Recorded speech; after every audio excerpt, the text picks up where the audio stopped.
করতে আমার বড্ড ক্ষুধা লেগে গেছে। তাই সুদামা তুই পারবি আমার জন্য দুটো নাড়ু নিয়ে আসতে? তুই তো জানিস বন্ধু আমি নাড়ু কত ভালোবাসি। ও বন্ধু, এটা আর এমন কি কাজ?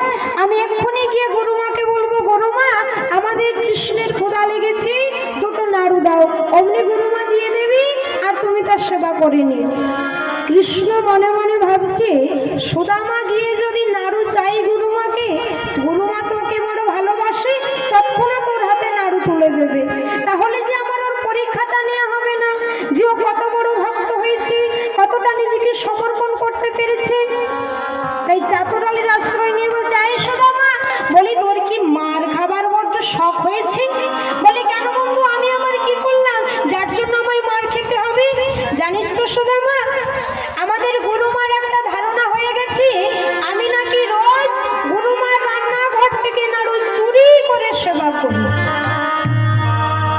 তা তুই যখন গিয়ে বলবি গুরুমা কৃষ্ণ নাড়ু চেয়েছে, দুটো নাড়ু দাও, তোকে তো দেবেই না, উপরন্তু প্রহার করে তোকে তাড়িয়ে দেবে।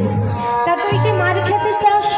বলে না বন্ধু, তাহলে এখন আমি তোমার জন্য নাড়ু নিয়ে আসবো কিভাবে? কেন রে সুদামা, আমি যেভাবে রোজ নাড়ু চুরি করে নিয়ে আসি, আজও তুই আমার জন্য নাড়ু চুরি করে নিয়ে আসবি? আর যেই শুনেছি চুরি, চমকে উঠেছে সুদামা, চুরি? না না বন্ধু, চুরি করতে নেই, চুরি করা অপরাধ, চুরি করা অন্যায়, তুমি জানো না বন্ধু?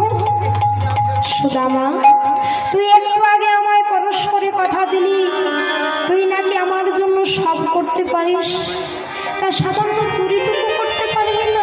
এই তোর বন্ধুত্ব, এই তোর আমার প্রতি ভালোবাসা? বন্ধু, তুমি মিছি মিছি আমার উপর রাগ করছো।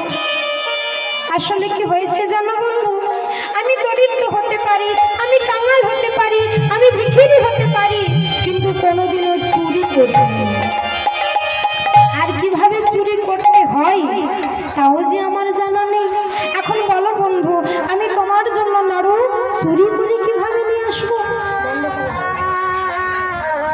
চুরি করে কিভাবে নিয়ে আসবো? সুদামা, চুরি করতে জানিস না তো কি হয়েছে, শিখতে কতক্ষণ? তুই তো জানিস বন্ধু আমি রোজই নাড়ু চুরি করে সেবা করি, তা আমি জানি কিভাবে নাড়ু চুরি করতে হয়। শোন, আমি তোকে শিখিয়ে দিচ্ছি। শোন সুদামা, গুরুমা যখন নানা কাজে ব্যস্ত থাকবে, তুই করবি কি, চুপি চুপি চুপি চুপি গুরুমা রান্নাঘরে প্রবেশ করবি। শোন,